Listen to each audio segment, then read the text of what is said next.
जय श्री कृष्णा। विष्णु भगवान की जय हो। सत्यनारायण भगवान की जय हो। जय श्रीमन नारायण लक्ष्मी नारायण। मेरे भक्ति सागर चैनल में आप सभी भक्तों का स्वागत है। सत्यनारायण व्रत कथा। सत्यनारायण की व्रत कथा सुनने से आप सभी भक्तों की हर मनोकामना पूरी होगी। बोलिए सत्यनारायण भगवान की जय। पहला अध्याय। बोलिए सत्यनारायण भगवान की जय। एक समय नैमिषारण्य तीर्थ में शौनकादिश 88,000 ऋषियों ने श्री सूत जी से पूछा, हे प्रभु, इस कलयुग में वेद विद्या रहित मनुष्यों को प्रभु भक्ति किस प्रकार मिलेगी तथा उनका उद्धार कैसे होगा। इसलिए हे मुनि श्रेष्ठ, कोई ऐसा तप कहिए जिससे थोड़े समय में पुण्य प्राप्त होवे तथा मनोवांछित फल मिले। वह कथा सुनने की हमारी इच्छा है। सर्वशास्त्र ज्ञाता श्री सूत जी बोले, हे वैष्णवों, मैं पूज्य आप सबने प्राणियों के हित की बात पूछी है। अब मैं उस श्रेष्ठ व्रत को आप लोगों से कहूँगा जिस व्रत को नारद जी ने लक्ष्मी नारायण से पूछा था और लक्ष्मीपति ने मुनि श्रेष्ठ नारद से कहा था। सो ध्यान से सुनो। एक समय योगी राज नारद जी दूसरों के हित की इच्छा के अनेक लोकों में घूमते हुए मृतलोक में आ पहुँचे। यहाँ अनेक योनि में जन्मे हुए प्राय सभी मनुष्यों को अपने कर्मों द्वारा अनेकों दुखों से पीड़ित देखकर सोचा, किस यत्न के करने से निश्चय ही प्राणियों के दुखों का नाश हो सकेगा। ऐसा मन में सोचकर विष्णु लोक को गए। वहाँ श्वेत वर्ण और 4 भुजाओं वाले देवों के ईश नारायण को देखकर, जिनके हाथों में शंख चक्र गदा और पद्म थे तथा वरमाला पहने हुए थे, स्तुति करने लगे, हे भगवान, आप अत्यंत शक्ति से संपन्न हैं। मन तथा वाणी भी आपको नहीं पा सकती। आपका आदि मध्य अंत नहीं है। निर्गुण स्वरूप सृष्टि के आदि भूत भक्तों के दुखों को नष्ट करने वाले हो।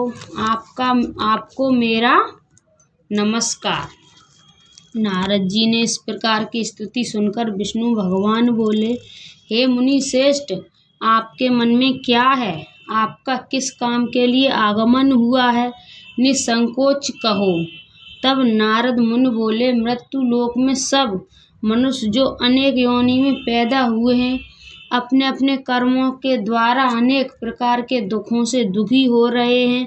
हे नाथ, मुझ पर दया रखते हो तो बतलाइए कि उन मनुष्यों के सब दुख थोड़े से ही प्रयत्न से कैसे दूर हो सकते हैं। श्री भगवान जी बोले, हे नारद, मनुष्यों की भलाई के लिए तुमने बहुत अच्छी बात पूछी। जिस काम के करने से मनुष्य मोह से छूट जाता है, वह मैं कहता हूँ, सुनो। बहुत पुण्य देने वाला, स्वर्ग तथा मृत्युलोक दोनों में दुर्लभ एक उत्तम व्रत है। आज मैं प्रेम बस होकर तुमसे कहता हूँ, सत्यनारायण का ये व्रत अच्छी तरह विधि पूर्वक करके मनुष्य आय पर्यंत यहाँ सुख भोग कर मरने तक मोक्ष को प्राप्त होता है।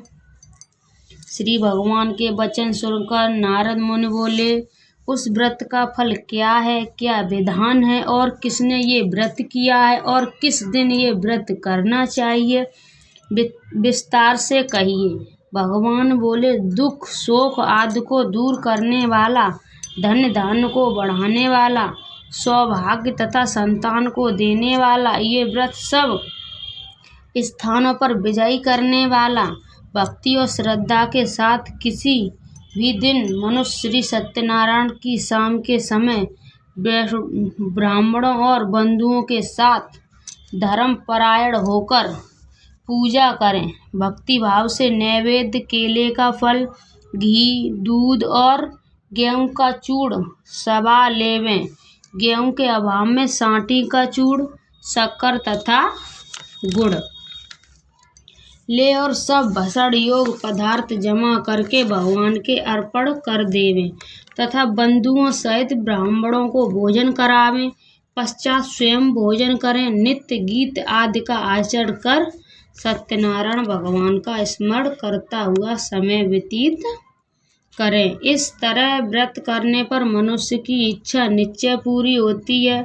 विशेषकर कलिकाल में भूमि पर यही मोक्ष का सरल उपाय है। पहला अध्याय समाप्त। बोलिए सत्यनारायण भगवान की जय।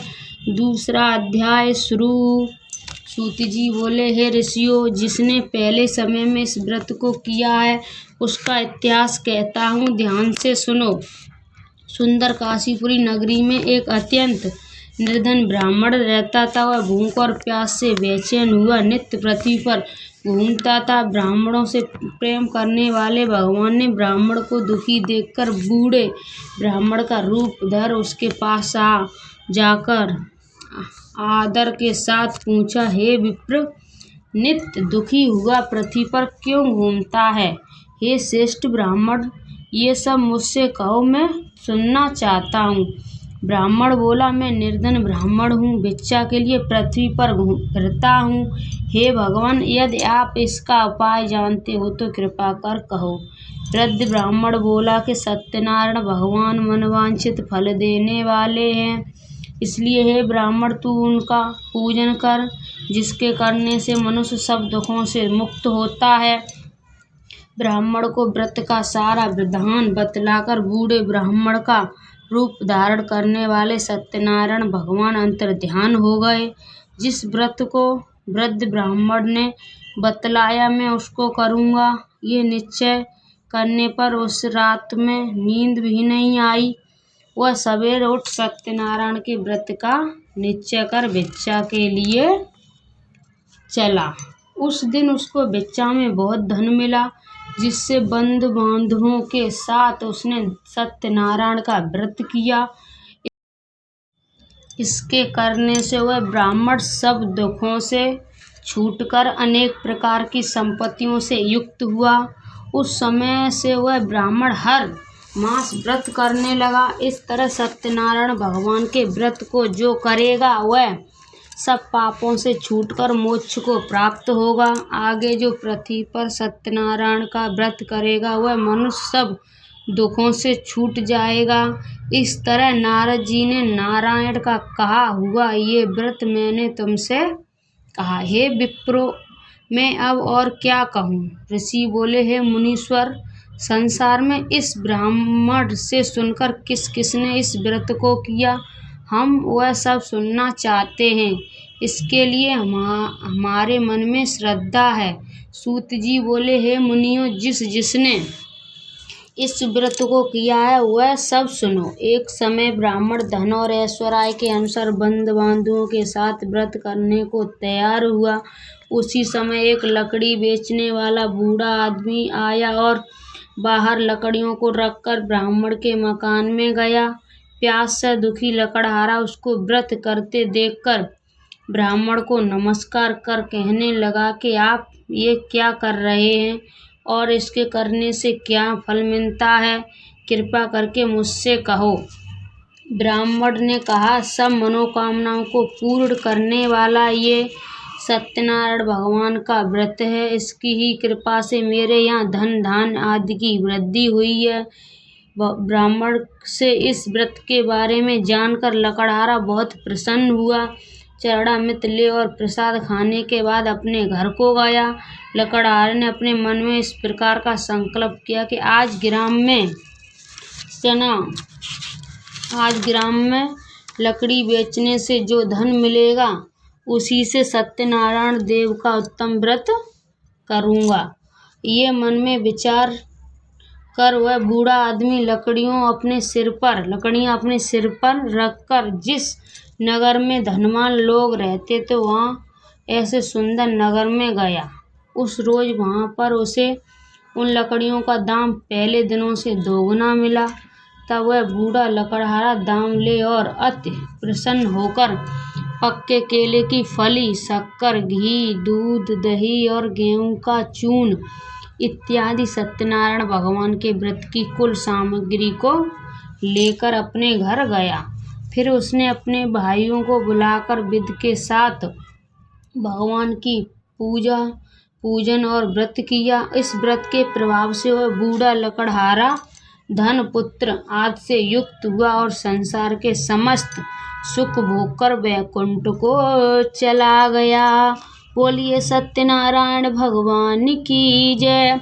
दूसरा अध्याय समाप्त। तीसरा अध्याय शुरू। सूत जी बोले, हे श्रेष्ठ मुनियों, अब आगे की कथा कहता हूँ, सुनो। पहले समय में उल्कामुख नामक एक बुद्धिमान राजा था। वह सत्यवक्ता और जितेंद्रिय था। प्रतिदिन देव स्थानों पर जाता तथा गरीबों को धन देकर उनके कष्ट दूर करता था। उसकी पत्नी कमल के समान मुख वाली और सता सावित्री थी। भद्रशिला नदी के तट पर उन दोनों ने श्री सत्यनारायण का व्रत किया। उस समय वहाँ एक साधु वैश्य आया। उसके पास व्यापार के लिए बहुत सा धन था। वह नाव को किनारे पर ठहरा कर राजा के पास आ गया और राजा को व्रत करते हुए देखकर विनय के साथ पूछने लगा, हे राजन, भक्ति युक्त चित्त से ये आप क्या कर रहे हैं? मेरी सुनने की इच्छा है, सो आप ये मुझे बताएं। राजा बोला, हे साधु, आपने अपने बांधुओं के साथ पुत्र आदि की प्राप्ति के लिए महाशक्तिवान सत्यनारायण भगवान का व्रत व पूजन किया जा रहा है। राजा के वचन सुनकर साधु आदर से बोला, हे राजन, मुझसे इसका सब विधान कहो। मैं भी आपके कथा अनुसार इस व्रत को करूँगा। मेरे भी कोई संतान नहीं है और इससे निश्चय होगी। राजा ने सब विधान सुन व्यापार से निवृत्त हो वह आनंद के साथ घर गया। साधु ने अपनी स्त्री के संतान देने वाले उस व्रत का समाचार सुनाया और कहा कि जब मेरे संतान होगी तब मैं इस व्रत को करूँगा। साधु ने ऐसे वचन अपनी स्त्री लीलावती से कहे। एक दिन उसकी स्त्री लीलावती पति के साथ आनंदित हो सांसारिक धर्म में प्रवृत्त होकर सत्यनारायण भगवान की कृपा से गर्भवती हो गई तथा 10वें महीने में उसके एक सुंदर कन्या का जन्म हुआ। दिनों दिन वह उस तरह बढ़ने लगी जैसे शुक्ल पक्ष का चंद्रमा बढ़ता है। कन्या का नाम कलावती रखा गया। तब लीलावती ने मीठे शब्दों में अपने पति से कहा कि जो आपने संकल्प लिया था कि भगवान का व्रत करूँगा, अब आप उसे करिए। साधु बोला कि हे प्रिय, इसके विवाह पर करूँगा। इस प्रकार अपनी पत्नी को आश्वासन दे वह नगर को गया। कलावती पितृगृह में वृद्ध को प्राप्त हो गई। साधु ने जब नगर में सखियों के साथ अपनी पुत्री को देखा तो तुरंत दूत बुलाकर कहा कि पुत्री के वास्ते कोई संयोग वर देखकर लाओ। साधु की आज्ञा पाकर दूत कंचन नगर पहुंचा और वहां पर बड़ी खोज और देखभाल कर लड़की के लिए सुयोग बच्छड़ पुत्र को ले आया। उस सुयोग लड़के को देखकर साधु ने अपनी बंधु बांधुओं सहित प्रसन्नचित्त अपनी पुत्री का विवाह उसके साथ कर दिया। किंतु दुर्भाग्य से विवाह के समय भी उस व्रत को करना भूल गया। तब श्री भगवान क्रोधित हो गए और श्राप दिया कि तुम्हें दारुण दुख प्राप्त हो। अपने कार्य में कुशल साधु बनिया जामाता सहित समुद्र के समीप स्थित रतनपुर नगर में गया और वहां दोनों ससुर जमाई चंद्रकेतु राजा के उस नगर में व्यापार करने लगे। एक रोज भगवान सत्यनारायण की माया से प्रेरित कोई चोर राजा को धन चुरा कर भागा जा रहा था। किंतु राजा के दूतों को आता देखकर चोर ने घबराकर भागते हुए राजा के धन को वहीं छुपा कर रख दिया जहां वो ससुर जमाई ठहरे हुए थे। जब दूतों ने उस साधु वैश्य के पास राजा के धन को रखा देखा तो वह दोनों बंधु बांधवों के ले गए और प्रसन्नता से दौड़ते हुए राजा के समीप जाकर बोले, ये 2 चोर हम पकड़ कर लाए हैं, देकर आज्ञा दें। तब राजा की आज्ञा ने उसको कठोर कारावास में डाल दिया, उनका सब धन छीन लिया। सत्यनारायण भगवान के श्राप द्वारा उनकी पत्नी भी घर पर बहुत दुखी हुई और घर पर जो धन रखा था चोर चुरा कर ले गए। शारीरिक व मानसिक पीड़ा तथा भूख प्यास से अति दुखित हो अन्न की चिंता में कलावती एक ब्राह्मण के घर गई। वहाँ उसने सत्यनारायण भगवान का व्रत होते देखा। फिर कथा सुनी तथा प्रसाद ग्रहण कर रात को घर आई। माता ने कलावती से कहा, हे पुत्री, अब तक कहाँ रही? तेरे मन में क्या है? कलावती बोली, हे माता, मैंने एक ब्राह्मण के घर श्री सत्यनारायण भगवान का व्रत देखा। कन्या के वचन सुनकर लीलावती भगवान के पूजन की तैयारी करने लगी। लीलावती ने परिवार और बंधुओं सहित श्री सत्यनारायण भगवान का पूजन किया और वर मांगा कि मेरे पति और दामाद शीघ्र आवें। साथ ही प्रार्थना की कि हम सब अपराध क्षमा करो। सत्यनारायण भगवान इस व्रत से संतुष्ट हो गए और राजा चंद्रकेतु को स्वप्न में दर्शन देकर कहा, हे राजन, दोनों वैश्यों को प्राय ही छोड़ दो और उनका सब धन जो तुमने ग्रहण किया है दे दो, नहीं तो मैं तेरा धन, राज, पुत्र आदि सब नष्ट कर दूंगा। राजा के ऐसे वचन कहकर भगवान अंतर्ध्यान हो गए। प्रायकाल राजा चंद्रकेतु ने सभा में अपना स्वप्न सुनाया। फिर दोनों बछड़ पुत्रों को कैद से मुक्त कर सभा में बुलाया। दोनों ने आते ही राजा को नमस्कार किया। राजा ने मीठे वचनों में बोला, हे मन महाभावो, भाभी बस ऐसा कठिन दुख प्राप्त हुआ है, अब तुम्हें कोई भय नहीं है। ऐसा कहकर राजा ने उनको नए नए वस्त्र भूषण पहनाए तथा उनका जितना धन लिया था उससे दूना धन देकर आदर सहित विदा किया। दोनों वैसे अपने घर को चल दिए। बोलिए सत्यनारायण भगवान की जय। 3रा अध्याय समाप्त। 4था अध्याय शुरू। सूत जी बोले, वैश्य ने मंगलाचार करके यात्रा आरंभ की और अपने नगर को चला। उसके थोड़ी दूर निकलने पर दंडी वेशधारी सत्यनारायण ने उससे पूछा, हे साधु, तेरी नाम में क्या है? अभिमानी बछड़ हंसता हुआ बोला, हे दंडी, आप क्यों पूछते हो? क्या धन लेने की इच्छा है? मेरी नाम में तो बेल और पत्र भरे हैं। वैश्य का कठोर वचन सुनकर भगवान कहा, तुम्हारा वचन सत्य हो। दंडी ऐसा कहकर वहाँ से दूर चले गए और कुछ दूर जाकर समुद्र के किनारे बैठ गए। दंडी के जाने पर वैश्य ने नित्य क्रिया करने के बाद नाव को ऊंची उठी देखकर अचंभा किया और नाव में बेलपत्र आदि देखकर मूर्छित हो जमीन पर गिर पड़ा। फिर मूर्छा खुलने पर अत्यंत शोक प्रकट करने लगा। तब उसका दामाद बोला कि आप शोक न करें, ये दंडी का श्राप है, अतः उनकी शरण में चलना चाहिए, तभी हमारी मनोकामना पूरी होगी। दामाद के वचन सुन वह दंडी के पास पहुंचा और अत्यंत भक्तिभाव से नमस्कार करके बोला, मैंने जो आपसे असत्य वचन कहे थे उनको क्षमा करो। ऐसा कहकर महान शोकातुर हो रोने लगा। तब दंडी भगवान बोला, हे बछड़ पुत्र, मेरी आज्ञा से बार बार तुझे दुख प्राप्त हुआ है, तू मेरी पूजा से विमुख हुआ है। साधु बोला, हे भगवान, आपकी माया से मोहित ब्रह्मा आदि भी आपके रूप को नहीं जानते, तब मैं अज्ञानी कैसे जान सकता हूँ। आप प्रसन्न होइए, मैं सामर्थ्य के अनुसार आपकी पूजा करूँगा। मेरी रक्षा करो और पहले के समान नौका में धन भर दो। उसके भक्तियुक्त वचन सुनकर भगवान प्रसन्न और उसकी इच्छा अनुसार वर देकर अंतर्ध्यान हो गए। तब उन्होंने नाव पर आकर देखा कि नाव धन से परिपूर्ण है। फिर वह भगवान सत्यनारायण का पूजन कर साथियों सहित अपने नगर को चला अब उसने नगर के निकट पहुंचा, तब दूत को घर भेजा। दूत ने साधु के घर जा उसकी स्त्री को नमस्कार कर कहा कि साधु अपने दामाद सहित इस नगर के समीप आ गए हैं। ऐसा वचन सुन साधु की स्त्री बड़े हर्ष के साथ सत्यदेव का पूजन कर पुत्री से कहा, मैं अपने पति के दर्शन को जाती हूँ, तू कार्य पूर्ण कर शीघ्र आ। माता के ऐसे वचन सुनकर कलावती प्रसाद छोड़कर पति के पास गई।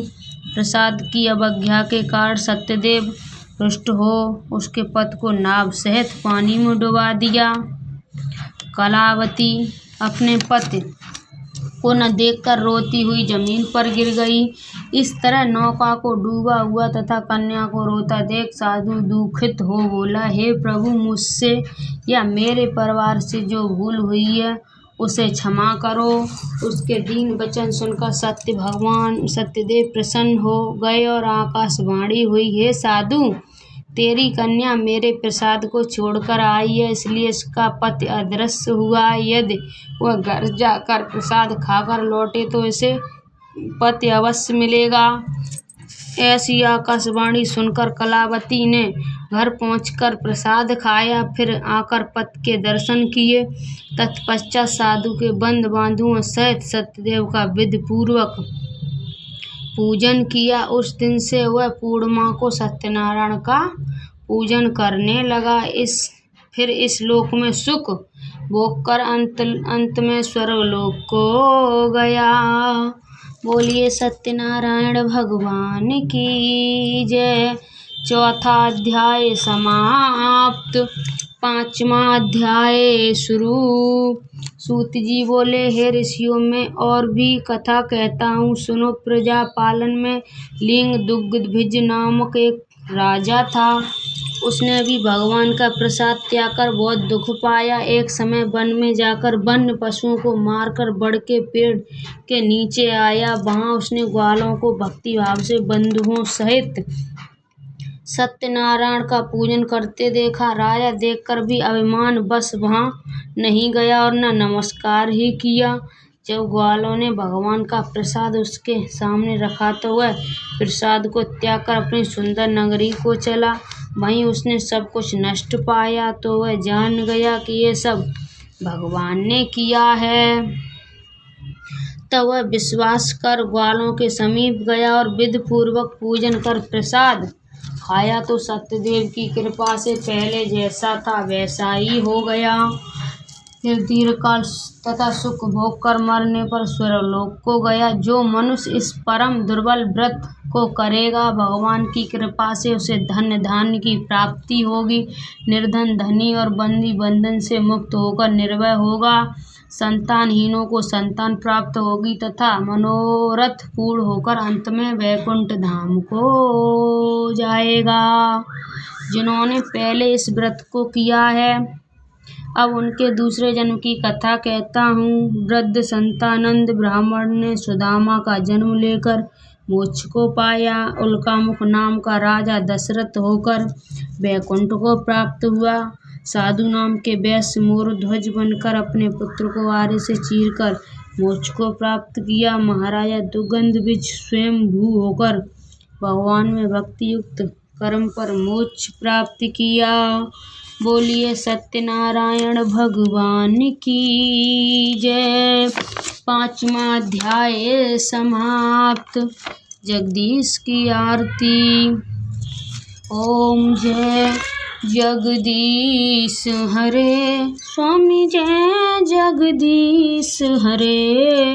भक्ति जनों के संकट क्षण में दूर करे। ओम जय जगदीश हरे। जो धावे फल पावे, दुख बिन से मन का। सुख संपत्ति घर आवे, कष्ट मिटे तन का। ओम जय जगदीश हरे। मात पिता तुम मेरे, शरण गऊँ किसकी। तुम बिन और न दूजा, आस करूं मैं जिसकी। ओम जय जगदीश हरे तुम पूर्ण परमात्मा, तुम अंतर्यामी पार ब्रह्म परमेश्वर, तुम सबके स्वामी। ओम जय जगदीश हरे तुम करुणा के सागर, तुम पालन करता मैं मूर्ख खल कामी, कृपा करो भरता। ओम जय जगदीश हरे तुम हो एक अगोचर, सबके प्राणपति, किस विधि मिलूं दयामय, तुमको मैं कुमति। ओम जय जगदीश हरे दीन बंद दुख हरता, तुम ठाकुर मेरे करुणा हस्त बढ़ाओ, द्वार पड़ा तेरे। ओम जय जगदीश हरे विषय विकार मिटाओ, पाप हरो देवा श्रद्धा भक्ति बढ़ाओ, संतन की सेवा।